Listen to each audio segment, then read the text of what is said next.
I just loved theatre, and I fell in love with Shakespeare. I was in plays at school, in drama club, but I wanted to make sure, I wanted to try to be sensible if I could. So it felt like a degree in drama and theatre arts could be quite a sensible thing to do.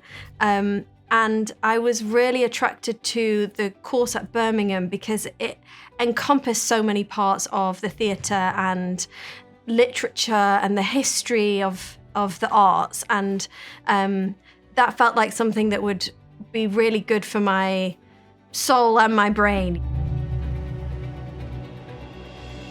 It's great to be part of the Marvel Universe. You know, I would have imagined something like this would feel quite intimidating, but it's never felt that way. It's always felt very welcoming. My superpower of choice would be teleportation. I'd want to be able to click my fingers and be there. It's really nice too that to have been on a show for so long, to get to see the progression of Simmons being quite like the comedic relief scientist too. She's still a scientist, but now she's kind of fighting the bad guys as well. It's kind of a fun take that maybe scientists don't get to play out that in real life. I wasn't really aware when I was taking the role or auditioning for the role that Simmons would end up being a role model for people that wanted to go into science. And I think part of that is because I come from a family of science women. My mom's a doctor, my grandma was a doctor, and so I think it's always been a part of my upbringing. I did 3 sciences at A-level. I was thinking about going to university to study medicine. That's always been a passion of mine, and so I think that was a reason I was drawn to the role of Simmons. And I didn't really realize that impact of her being a role model for people wanting to go into science until I got asked that question, and people would come and say, oh, I'm doing science at school because I want to be like Simmons. And I think that's wonderful. I was just so lucky that I guess had those role models within my sphere.